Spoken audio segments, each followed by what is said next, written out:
PM Modi ने UP के मेरठ जिले में हुंकार भरी। वहीं इस दौरान यूपी के सीएम योगी आदित्यनाथ ने भी मेरठ में पीएम मोदी की चुनावी सभा में विपक्ष पर जमकर हमला बोलते हुए कहा कि ये चुनाव माफिया राज और कानून के शासन के बीच है। सीएम योगी ने कहा कि यूपी ने पीएम मोदी पर विश्वास पहले भी जताया है और इस चुनाव में भी पीएम मोदी को यूपी का आशीर्वाद मिलेगा।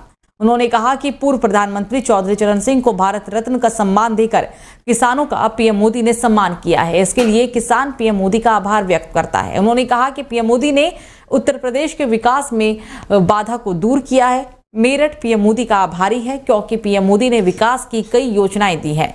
यहां के उत्पाद को वैश्विक मान्यता प्रदान की गई है। इस क्षेत्र में 10 साल में कई परिवर्तन हुए हैं। आज यही कारण है, एक तरफ भारतीय जनता पार्टी और सहयोगी दल प्रधानमंत्री मोदी जी के नेतृत्व में देश को विकसित भारत की इस परिकल्पना को साकार करने के लिए पूरी मुस्तैदी और मजबूती के साथ कार्य कर रही है, तो दूसरी तरफ वे विभाजनकारी ताकतें परिवारवाद और जातिवाद के आधार पर सामाजिक ताने बाने को छिन्न भिन्न करने का कार्य भी कर रही हैं।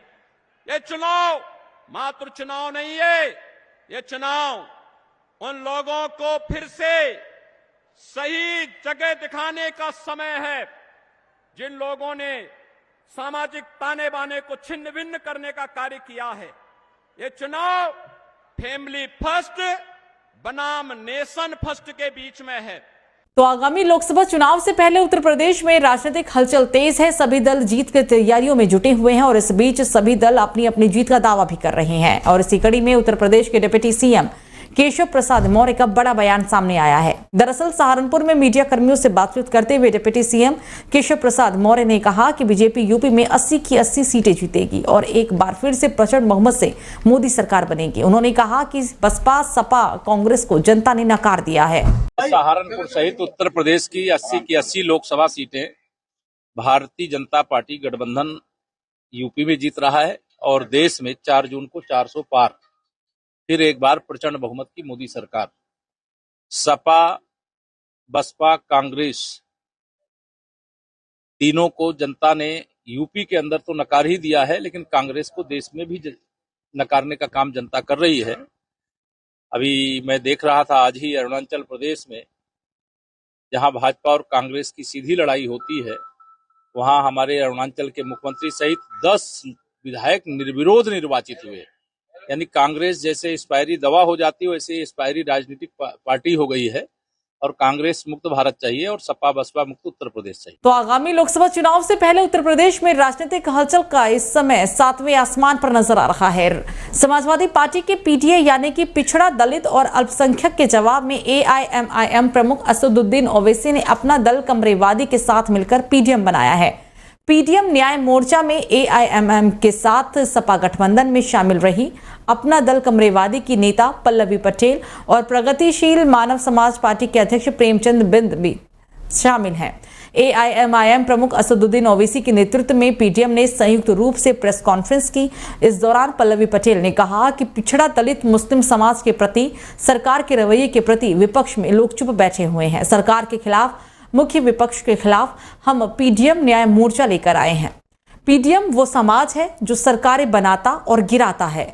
चलिए खबरों में आगे बढ़ते हैं। उत्तर प्रदेश में आगामी लोकसभा चुनाव के चलते राजनीतिक सरगर्मियां चरम पर हैं। नेताओं के बीच एक दूसरे पर आरोप प्रत्यारोप का दौर भी जारी है। साथ ही सभी दलों ने चुनाव की तैयारियां शुरू कर दी है और इसी कड़ी में यूपी के बदायूं जिले में इंडिया गठबंधन की महारैली पर समाजवादी पार्टी के विधायक शिवपाल सिंह यादव ने बयान दिया है। सपा नेता शिवपाल सिंह यादव ने कहा कि बहुत बड़ी रैली हुई है, यह बीजेपी को हराने का संकेत दे रही है। साथ ही मैनपुरी में सपा सांसद डिंपल यादव ने कहा कि ये बहुत ही महत्वपूर्ण रैली है। मौजूदा सरकार ने दिल्ली के सीएम को जेल में डालने का काम किया है। ये संविधान बचाओ रैली भी है। तो लोकसभा चुनाव का शंखनाद करने मेरठ पहुंचे प्रधानमंत्री नरेंद्र मोदी ने कांग्रेस और विपक्षी दलों पर जमकर निशाना साधा। मंच से इंडिया गठबंधन को आड़े हाथों लेते हुए उन्होंने कहा कि मेरा भारत मेरा परिवार है, इन लोगों से डरने वाला नहीं। पीएम मोदी ने कहा कि देश को भ्रष्टाचारियों से बचाने के लिए जो कदम उठाए जा रहे हैं वो आगे भी जारी रहेंगे और इसी के चलते आज बड़े बड़े भ्रष्टाचारी सलाखों के पीछे हैं। उन्हें सुप्रीम कोर्ट से जमानत तक नहीं मिल रही है। भ्रष्टाचारियों पर कार्रवाई से विपक्ष बौखलाया हुआ है।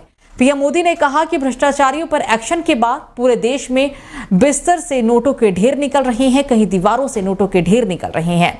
पीएम मोदी ने कहा कि नमो ड्रोन दीदी योजना गांव में बहनों का भाग्य बदलने जा रही है।